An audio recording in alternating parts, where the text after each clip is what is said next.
Yeah, hello, welcome to the Tulip Airway channel. This is video 24. This is number 4 of 6 in a series of videos that looks at how doctors think, how life-saving decisions are made for other people. And in this video, we're going to look at, is it the data or is it the demonstration? What is it that actually changes, the ways doctor practice? So, these 6 videos are based upon my book, Life and Death Decisions, how clinicians really choose new medical tech.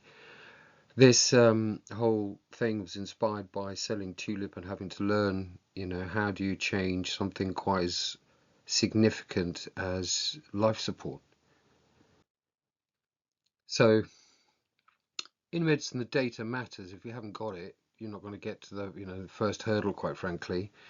But then, we expect enough data. We expect something significant on statistics, but it's not the data that changes practice. It's the demonstration.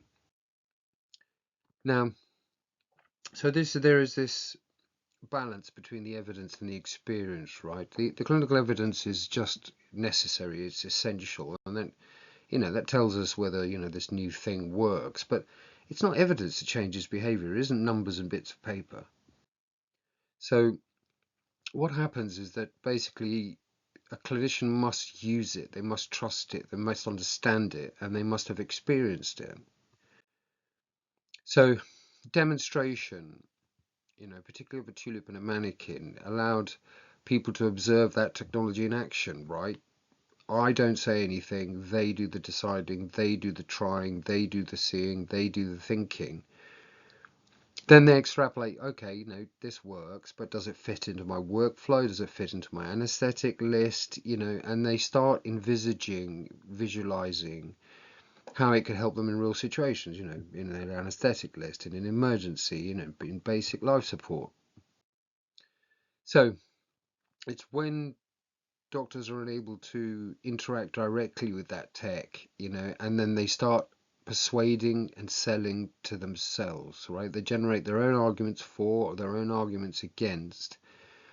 And it is this kind of thinking and discovery, because that's what, conversation is. You want people to think about things. So you let the doctor use it, then you let them think about it.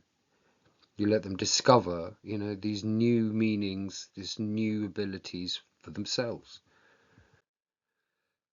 Now, that process of self-conviction is what does the selling. It's what does the changing.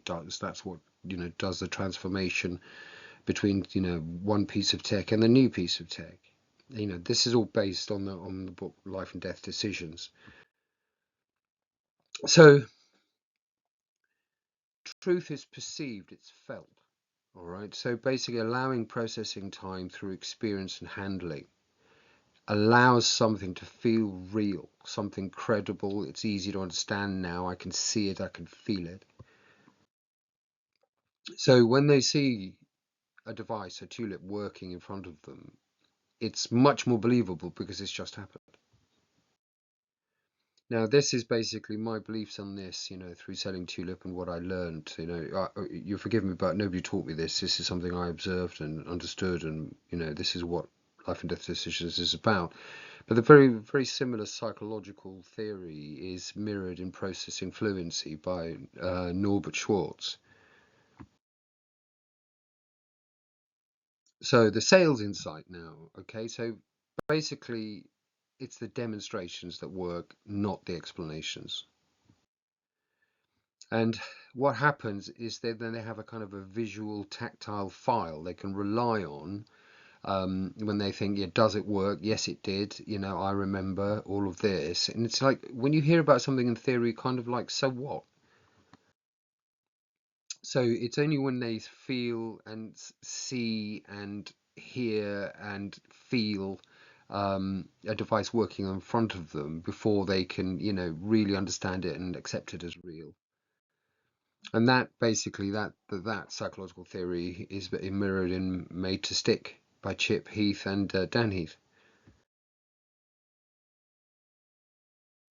So, in reflection, okay, explanation fails, little is necessary, maybe, questions answered, but then it's the demonstration.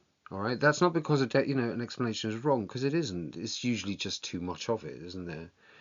But what it is that it's the experience, the tactile, visual, senses orientated based experience that does the job.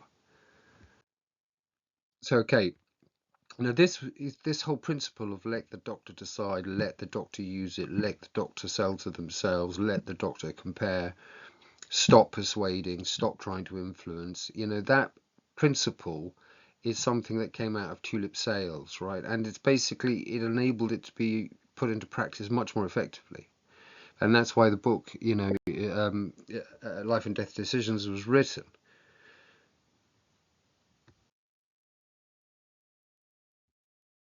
So Life and Death Decisions is available on Amazon, as you can see. Um, if you like this understanding of how intelligent people make life-saving decisions for other people, then I'll recommend you like and subscribe, because the next video, number 25, is about why clinicians resist the change and why they're actually right to. I'll see you then.